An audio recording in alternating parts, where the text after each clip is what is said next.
Di era sosial media, kita bisa mendekatkan orang yang sangat jauh sekalipun dengan diri kita. Kita bisa mengetahui sebuah kafe yang baru, yang unik dan menarik untuk didatangi di daerah kita. Kita bisa lebih mudah mencari pacar di sosial media, dan banyak keuntungan lainnya. Tapi tentu, suatu perubahan besar pasti juga akan membawa dampak negatif.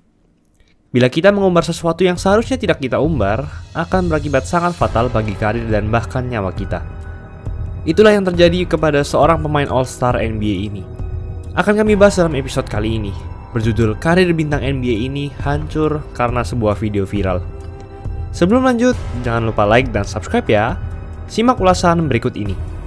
Bintang NBA ini bernama Josh Howard. Oke, mungkin banyak dari kamu yang tidak tahu siapa Josh Howard ini, karena ia memang terkenal di era 2000-an. Kita bahas lebih dalam siapakah Josh Howard. Saat di kampus, Josh Howard memilih untuk berkuliah di Wake Forest University, sama seperti Chris Paul, karena kampus ini dekat dengan tempat tinggalnya. Di musim pertamanya, poin yang dicetaknya tidak terlalu banyak, namun ia memimpin timnya dalam perolehan steal dalam musim pertamanya. Musim kedua, ia berkembang menjadi pencetak angka terbanyak bagi timnya. Dan di tahun ketiganya di kampus, adalah tahun terhebatnya, di mana ia mencatatkan 19,5 points per game, 8,3 rebounds per game, dan 2,1 assist per game. Ia mendapatkan penghargaan ACC Player of the Year 2003. Ia juga mendapat penghargaan National Player of the Year dari Fox, College Insider, dan Basketball Digest. Meskipun sudah memperoleh banyak penghargaan, namun tetap saja, ia masih kalah bersaing dengan pemain-pemain lain di NBA Draft 2003. Sehingga ia diambil di urutan pick nomor 29 oleh Dallas Mavericks. NBA Draft 2003 memang adalah salah satu angkatan draft terbaik dalam sejarah NBA. Ada LeBron, D-Wade, Bosh, dan Carmelo Anthony. Musim pertamanya di Mavericks terbilang lumayan, di mana Josh lumayan sering dijadikan pemain inti dan mencatatkan 8,6 points per game dan 5,5 rebounds per game. Hal ini membuatnya masuk dalam penghargaan NBA All-Rookie Second Team. Musim keduanya, awalnya ia hendak dijadikan sebagai pemain cadangan, di belakang Marquis Daniels. Namun karena Marquis tiba-tiba cedera, ia terpaksa dimasukkan ke starting lineup. Dan hal ini berbuah baik bagi karir Josh. Ia mencatatkan 12,6 points per game, 9,4 rebounds per game, dan 1,5 steal per game. Musim demi musim, ia makin berkembang. Ia menjadi salah satu faktor utama Mavericks bisa melaju ke final pada musim 2006. Bahkan ada statistik yang mengatakan bahwa bila Josh mencetak 20 poin lebih dalam sebuah game, Mavericks belum pernah kalah tepatnya selama 23 kali di musim ini. Mavericks pun sudah menang 2-0 di final, tentunya karena Nowitzki dan Josh Howard. Namun karena Miami Heat yang dipimpin D-Wade dan Shaq sudah menemukan ritme bermain mereka, Heat pun menang 4 kali beruntun, dan Mavericks harus dikalahkan dengan skor 4-2.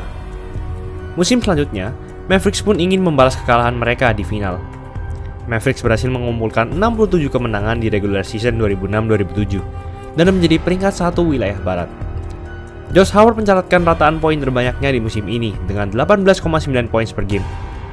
Meskipun Nowitzki mendapatkan gelar MVP regular season musim ini, namun gelar itu tidak mungkin ia dapatkan bila ia tidak punya Josh Howard. Josh Howard pun akhirnya terpilih untuk pertama kali dalam karirnya menjadi All-Star wilayah barat. Mavericks pun diunggulkan untuk kembali ke final lagi musim ini.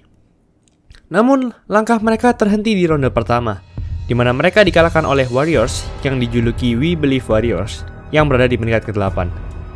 Musim selanjutnya, 2007-2008, Mavericks tiba-tiba merosot di peringkat 7 regular season dan dikalahkan oleh Hornets yang dipimpin Chris Paul. Meskipun begitu, musim 2007-2008, Josh mencatatkan rataan poin, rebound, dan assist tertinggi dalam karirnya. Dengan 20 points per game, 7,7 rebounds per game, dan 2,2 assist per game. Ia sempat mencatatkan 47 poin saat di regular season melawan Utah Jazz. Semuanya terlihat mengarah ke jalan yang baik bagi karir Josh. Bila ia berniat keluar dari Mavericks pun, pasti langsung ada tim yang membutuhkan jasanya untuk mendapatkan gelar juara. Namun ternyata, di balik karir Josh Howard yang sedang berada di puncak ini, perilaku Josh Howard yang membuat karirnya hancur sudah mulai terlihat. Beberapa jam sebelum game 3 antara Hornets dan Mavericks, Josh Howard sempat diwawancara di sebuah radio ESPN 103.3 FM.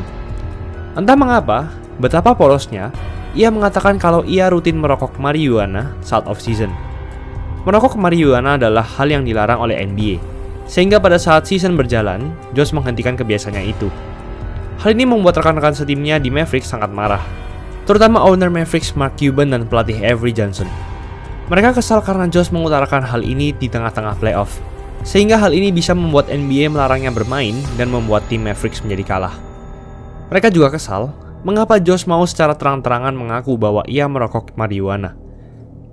Hal ini pun benar mempengaruhi performa tim Mavericks, dan mereka pun dieliminasi oleh Hornets dalam 5 game. Masalah ini juga dicurigai menjadi penyebab Josh Howard jatuh di urutan pick nomor 29 saat NBA Draft. Padahal ia telah mendapatkan segudang penghargaan di kampus. Untungnya, hal ini bukan menjadi masalah besar. Waktu pun berjalan dan rekan setim Mavericks mulai memaafkan Josh. Namun beberapa bulan kemudian, Josh berulah lagi. Dan hal ini jauh lebih parah.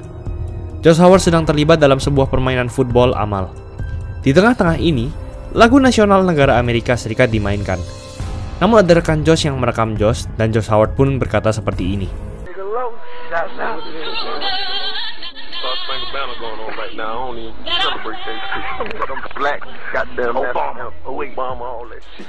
Sangat-sangat memalukan. Bagaimana bisa seorang pemain NBA, seorang bintang yang terkenal, bisa berlaku seperti ini? Josh pun mengaku bahwa saat itu, ia hanya bercanda. Namun video ini sudah terlanjur diupload ke YouTube dan malah menjadi viral. Banyak fans Howard yang justru berbalik menyerangnya. Tak hanya fansnya, tapi seluruh fans basket Amerika. Meskipun owner Mark Cuban membelanya dengan berkata bahwa Howard juga manusia yang bisa membuat kesalahan, namun stigma negatif orang-orang terhadap dirinya sudah terlanjur memanas. Ditambah dengan performa Josh yang makin menurun selama 2 musim selanjutnya, Mavericks pun terpaksa men-trade-nya ke Wizards pada Februari 2010. Namun sebulan kemudian, ia terkena cedera robek ACL dan harus menepi dalam waktu yang lama. Yang lebih menyakitkan lagi, 1 musim setelah ia di-trade ke Wizards, rekannya Nowitzki dan Mavericks menjadi juara NBA setelah menang lawan Miami Heat, tim yang mengalahkan Mavericks dan Howard pada final NBA 2006 kemarin. Ia pun berpindah ke Utah Jazz dan Minnesota Timberwolves dengan kontrak yang sangat rendah. Dan pada Desember 2012, ia lagi-lagi terkena cedera ACL dan dilepas oleh Timberwolves. Sempat akan bermain di Spurs, namun ia kurang mumpuni dan bermain di tim D-League milik Spurs, yaitu Austin Toros. Dan lagi-lagi, ia dikeluarkan dari Toros karena cedera. Namun, ia tak patah semangat. Ia sempat bermain bagi New Orleans Pelicans saat Summer League di Thomas & Mack Center, tempat yang sama 7 tahun lalu di mana ia bermain dalam All-Star Game 2007. Meskipun kebanyakan karena cedera, namun titik pertama yang mengawali kejatuhannya adalah video viral ini. Video ini membuat Josh mendapatkan stigma negatif yang sangat kuat dari seluruh pihak NBA. Sangat sedih melihat seseorang yang dulunya menjadi kunci sebuah tim bisa melaju ke final, bisa berakhir seperti ini. Jadi, berhati-hatilah akan suatu hal yang kalian bagikan di sosial media. Itulah ulasan mengenai episode kali ini. Yo guys, buat kalian yang mau cari-cari jersey basket, langsung aja cek sosmed @easysportswear. Tersedia di Shopee, Instagram, dan Tokopedia. Kuy, buruan diserbu! Jangan lupa like, komen, dan subscribe agar channel ini bisa berkembang dan menghasilkan video menarik lainnya. Thanks for watching, I'll see you in the next video.